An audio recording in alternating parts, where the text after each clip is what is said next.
Everyone, this is Art Ashman. Welcome back to another video.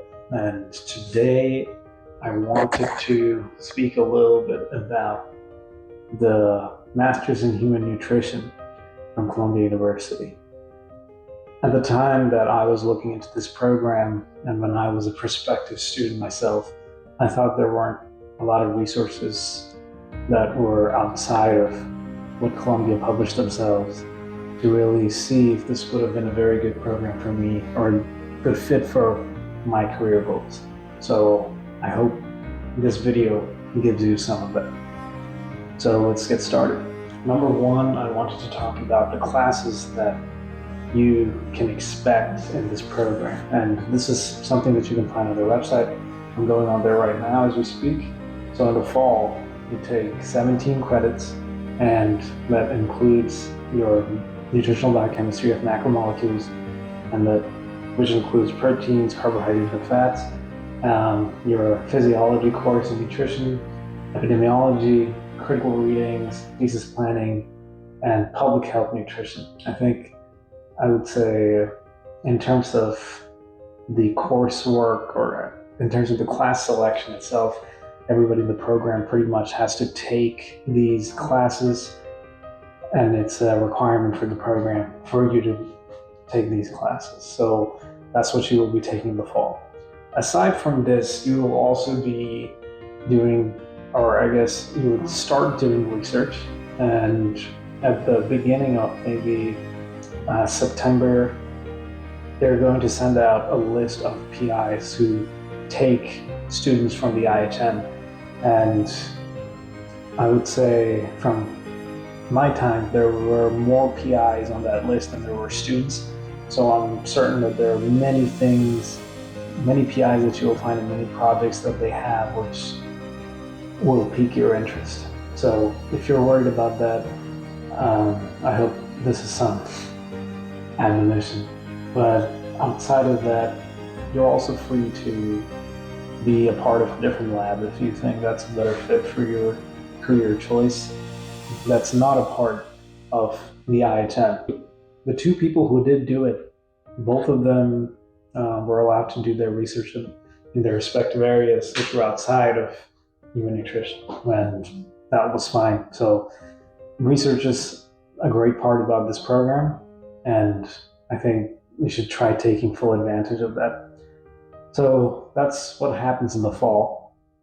And now I want to talk a little bit about the spring coursework that you will be taking. So there are 3 courses which are mandatory, which includes biochemistry for micronutrients, which includes minerals and your vitamins, and then your nutrition class and pathophysiology this time, and your thesis planning and research methods class, where they basically introduce you to different ways of approaching writing your thesis and making a poster and how to communicate effectively. And outside of these 3 courses, you are required to take a few more courses, and the total in the spring should at least be 13 credits. At least that's what it was during my year. I'm not sure if they changed now, but you can pretty much take 13 credits and spend most of your time doing research outside of the classroom, which is what I did. And that way I was able to complete the program a little bit earlier than the rest of my cohort, because I was starting a different program right after. So that is something that, if research is something that is an integral part of your future career goals, like for example, if you're pre-med, then I would suggest doing that. And also, since we were on the topic of coursework, I would also like to mention that if you are pre-med, which I would say 95% of my class was, the IHN and the course catalogs that they have and they require you to take, a lot of them correspond to BCPM credits, so it will give you an advantage in your MCAS application. And so if that is in your interest, the IHN might be a good fit for you. So yeah, that was the fall and spring coursework. And then we can go on to the summer coursework, which is not really coursework, but there's one course that you will be taking, which is this thesis planning, and they basically will give you different deadlines to see if you have your methodologies, your background, your introduction, your abstracts, things of that nature, and to just make sure that you have those things in place before it's too late when it's time for everybody to be defending their thesis or giving their oral presentations on their topic. So outside of this entire coursework and thesis research, before I get to that point, I just want to mention that in the summer, you will be working full-time in your respective research positions under your PI. And the IHN's guideline, at least at the time that I was there, which was just last year, according to that, you have to spend at least 35 hours a week inside of your lab. So if you wanted to do some other things like a side hustle to make money or whatever it might be, you are most certainly welcome to do that. But if you're doing some basic science research like what I did, it might be worth putting your time into your thesis, because if you have significant enough results, they will get published and you will enjoy the benefits of that. And according to the IHN's website, 1/5 of their students get published in some journal or a conference proceeding, whatever it might be. But I think that number might be a bit inaccurate.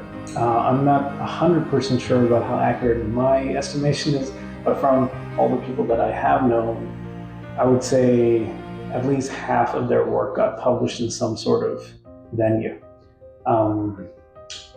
So that gives you an idea of what to expect in terms of publications. But at the same time, if publications is something that you are looking for, like for example, if you're pre-med again, and you want to show that your research has accumulated to something that's bigger than just a poster, then it might be worth, I shouldn't even say it might be worth, you should certainly bring it up with your PI, your prospective lab, and tell them that your goal is to get a publication out of this. And your PI will help you really, once he or she understands your goal, they will absolutely help you try to achieve that and give you a project that is practically publishable in the near future.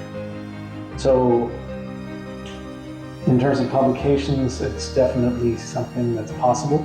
And in terms of the breadth of research, there's research in public health, there's research in clinical sciences, and there's research in basic sciences. So you have a broad area of things that you can choose from.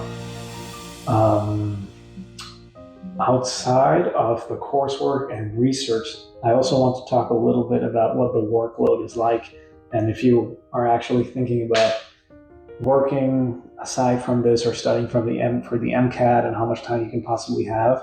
So let's go over that. So this fall, you're taking 17 credits. If you've ever taken 17 credits in college, you know how rigorous that is. But on top of that, remember, these are all science courses at the graduate level, so they're probably more intense than what you have taken in college.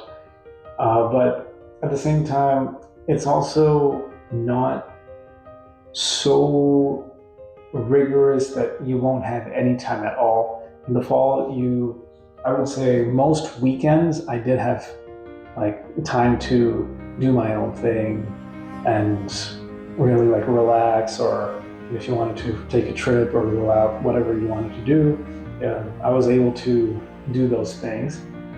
But of course, there were also some weekends where there was an exam following Monday, so we couldn't exactly do all those things. But most weekends, I would say you could free up time for yourself in the fall. But if you are planning on working, the weekend is pretty much the only time I think it's practical to be working in the fall. And maybe if you have one off day, I think we had one off day each semester. I think in the fall we had Thursdays off, so that was one day of like kind of like a break for us. But you can certainly use that if you wanted to. But in the spring, things become a little more flexible because, like I said before, you're only taking 13 credits, or at least that's the minimum. You can increase that to, however many credits you want. I think up to 19 credits or something.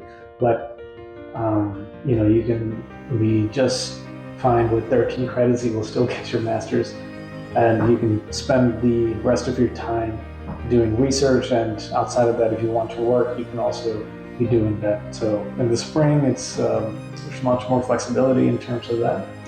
And in terms of the actual research itself, I would say what I was putting in was between 15 and 20 hours of research work in my lab every week.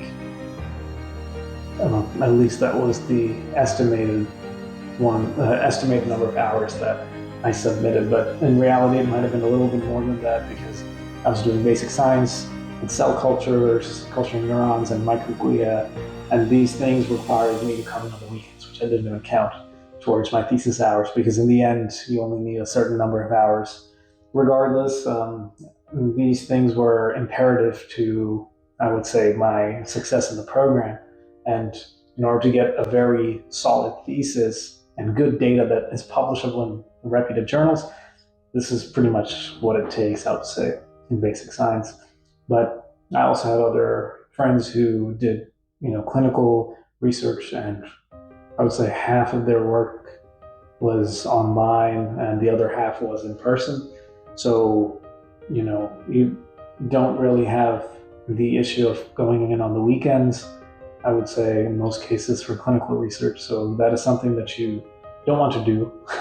You don't want to go in on the weekends. Clinical research or public health, those might be what you fancy. So in the summer, you're doing research full-time, as I said before, so 35 hours a week, but it's also possible to concurrently have a full-time job, I think, because even both of those things combined, it's only 75 hours a week. And plus, when you're doing research 35 hours a week, you're not necessarily doing procedures for the full 35 hours. Even within the 35 hours, you do have your down times. And you, for example, when I was doing my experiments, like immunohistochemistry, once we applied the secondary antibodies, there was like an hour and a half time in between that I could pretty much go out and get lunch, hang out with friends, things of that nature. And yeah, so those are things that do count towards your research hours, but you don't necessarily have to be in the lab for. And so outside of that, it is very possible to work in the summer as well. So yeah, that's what the workload looks like. Next, I would just like to talk a little bit about the medical school success, I guess, outcomes from this program, because most people, like 95%, like I mentioned before, of the people in my cohort were pre-meds and they wanted to go into medical school afterwards. So a lot of people ask me this question, like, will this program help me get into medical school? And that's a complicated question to answer. And the IHN doesn't necessarily provide much information about that on their website because they want the program's focus to be in the nutritional sciences, which is fair, it's true to their goal. But at the same time, I think for a lot of students, most students who are pre-med, this is a pretty important question, so I will try to answer it. So having a master's and more research experience compared to what you did in undergrad, it will certainly be helpful to you. And as I mentioned, in the fall, there's not too much time outside of your coursework and research to be doing many things. But in the spring, you could be studying for the MCAT, and in the summer, you could take it. So that is one thing that many people have done in my program. They were in the application cycle at the start of the program, and then by the end of the program, they found out whether they got into medical school or not. And then there were others who applied as soon as the program ended and took a gap year and then went on to medical school. So A lot of people from my program did get into medical school successfully. I'll say of all of my closest friends, pretty much everyone got into medical school or is in the process of starting medical school. So if you really wanted a number or a percentage of students who actually do end up in medical school, my number would be at least 50%. That is the number that I would like to give. I cannot attest to exactly how accurate this is, but from my entire cohort, it's not necessarily a very big class. We pretty much knew everybody and we knew what they were doing, and we keep in touch through other social media platforms, so we know what everyone's up to. And from my understanding and from what I've observed so far, I would say like at least half, if not more, people do end up going into medical school. So if you're someone who gets picked into this program, I think it's very likely that you are pretty much on your way to medical school as is. It might be the case that you have to take an extra year after the program, or you should be applying maybe a year after the program ends. Those might be possibilities because of MCAT or research or clinical shadowing, volunteering, whatever it might be. But most people, I think, from what I've observed, do get into medical school. And so the medical school success rate is pretty enormous, I would say. And outside of medical school, I think it's also important to discuss some of the other trajectories that students take. So out of the people who don't get into med school, it's not necessarily that they applied. A lot of them, especially like somebody, it reminds me of someone, one of my roommates who was pre-med at the beginning of the program, was doing well in the program, and then near the end, like he kind of realized that medicine was not for him. So he changed his trajectories and started pursuing entrepreneurship as something that he wanted to do instead of medicine. So it's not necessarily the case that the people, like let's say the other 40% of people who aren't going into medicine, it's not necessarily because they can't. It's just, it could very well be just a matter of choice, that maybe this isn't for them and maybe they didn't come in for that in the first place, whatever it might be. So really, I think the med school success rate is pretty high. And outside of the program, just according to my opinion, I think if you are really dedicated towards serving people and really the healthcare system and the health of patients in general, I think if you keep trying, you will eventually get there. I don't see why not. I'm yet to see a single story where somebody hasn't given up and they're still in an application cycle for, I don't know, like 7 times. I have never heard of that, although there might be that one-off chance, but at least I can say this with confidence, that if you are dedicated towards it and this is something that you do want to do and you stick to the process, there's no reason you should not make it, whether or not you did this program. So, yeah. One last thing I just want to mention quickly is the impact of Columbia itself on your CV.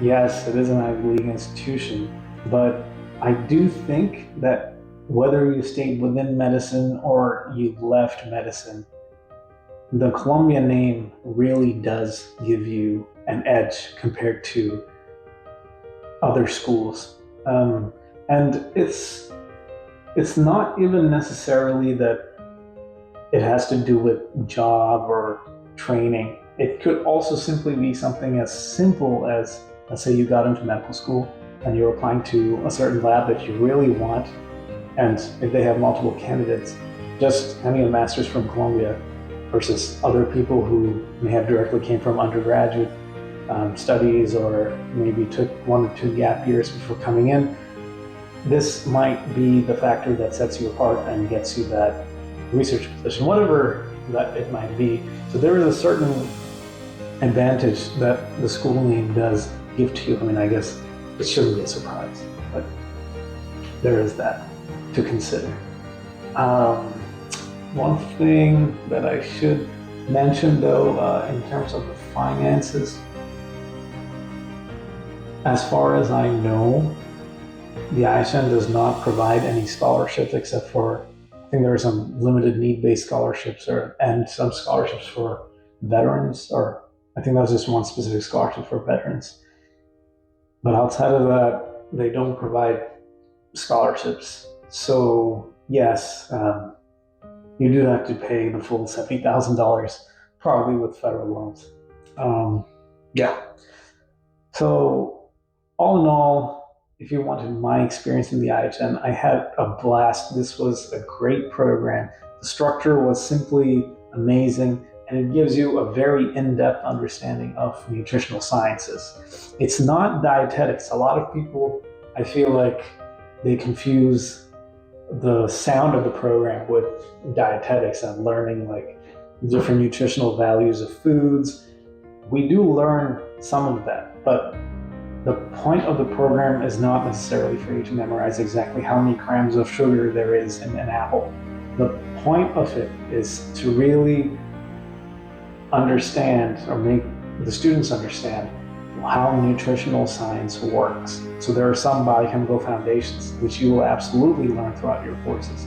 And Dr. Rigal, the course instructor for biochemistry, he will, get you ready to pretty much face anything, because he integrates articles that come up, like this year or maybe the last year, the latest findings in the nutritional sciences, so that you can start thinking like a nutritional scientist, because nutrition itself as a field is a landmark.